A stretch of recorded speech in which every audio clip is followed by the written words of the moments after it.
In today's video, I'm going to be showing you some of these pocket knives I've got cleaned up. Coming right up.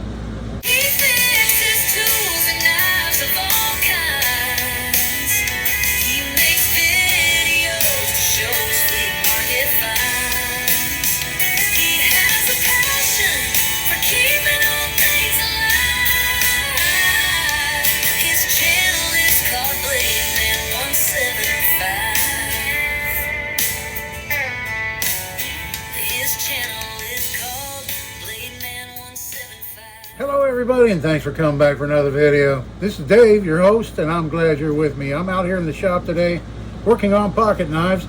I got the first batch cleaned up. I did about 6 of them, and I thought I'd go ahead and make a video and show you how they turned out. Some of them aren't very impressive. There really wasn't too much to do with them. I'll start off with this guy right here, this multi-tool. It was really stiff, a little bit of oil, and that fixed up the stiffness that it had before.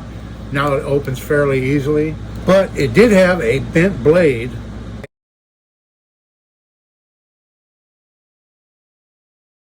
And it was this one right here was severely bent. And I got it straightened up pretty darn nice. It had quite a bend in it. And I just gave it a general cleanup. And that's all I did with that one, really. Next up, this made in France Seaboard Steel Company multi-tool. There again, I just kind of gave it a good cleaning, polished it up. This was nickel plated, and unfortunately I don't do nickel plating anymore, but right here all that plating has worn off and it started corroding the steel underneath. But this is a really cool tool, spring-loaded pliers, linesman pliers there with wire cutters here and cutters here, spring loaded. And another thing maybe I didn't show, these blades are also plated. This one's plated, the file screwdriver cap lifter. It was fairly rusty. I got that cleaned up pretty nice. It has really good snap. And this one here, the tip was broke off. So I reprofiled it. It did have a single swedge on it, so I continued that swedge down to the tip. And it's got a little bit of a nick in the edge right there, not bad. I went ahead and put a quick edge on it, so it's a good cutter now. This blade's marked made in France.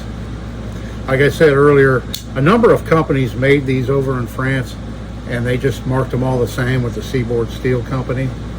But these were around in the 50s. And then here we have the all punch blade with the sharp 90s on it. And really good action, really nice, heavy duty, well made multi-tool right there. And then next up, we have a fingerprint magnet now, the Parker lockback. And it cleaned up really nice. It has a Damascus blade. This is a Parker USA. We'll see if we can't get a shot of that right there.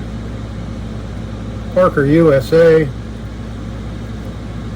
And then there's the Parker badge right there.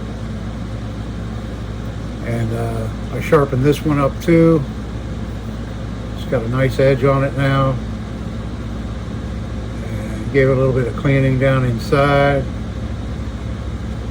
and this one cleaned up very nice. A little 3-inch Parker USA lockback. Yeah, so there's that little Parker Damascus blade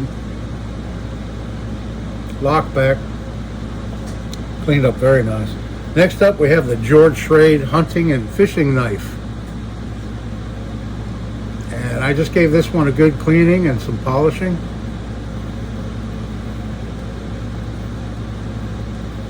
See, nice half stop. There's the tag stamp on that one.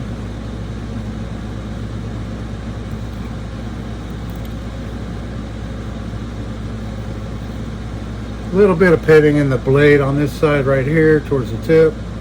Not too bad. and that's also from the 50s.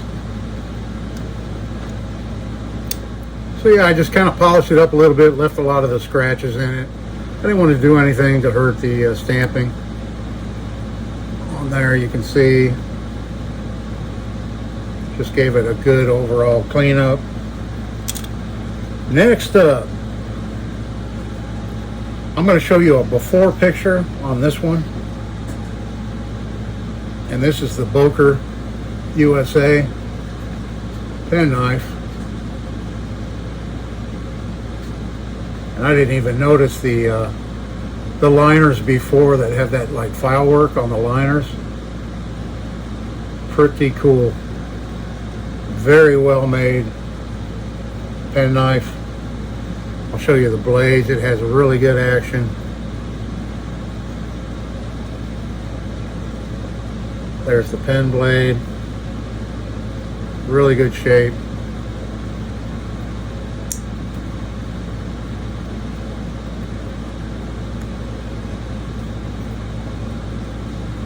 This is the 1153 pattern. Not sure if that'll show up on camera, but this is the 1153. It has that long pull and a swedge on the tip. Nice action, really nice little well-made knife right there. The only issue is the badge, I believe maybe it popped out at one time and it was glued back in and it's just not quite flush. And I contemplated trying to pry it out of there and re-glue it so it's flush, but I think I'm just going to leave it like that. It's not really that noticeable, and it's in there nice and secure. So I'll just leave it like that, a little bit crooked. But other than that, I mean, it's a perfect knife. It came out perfectly. Very nice for an old vintage Boker pen knife. And then next up, I'll show a before on this one. And this is at Lockheed Martin. And I probably spent more time on this one than any of the others. Here it is now. And this is how it came out. I took the black paint off. And I'm sure it was a powder coat finish because it was very difficult to remove all that black paint. I used a multitude of different things to remove the paint, ultimately got it all off, and it's made out of some kind of an alloy.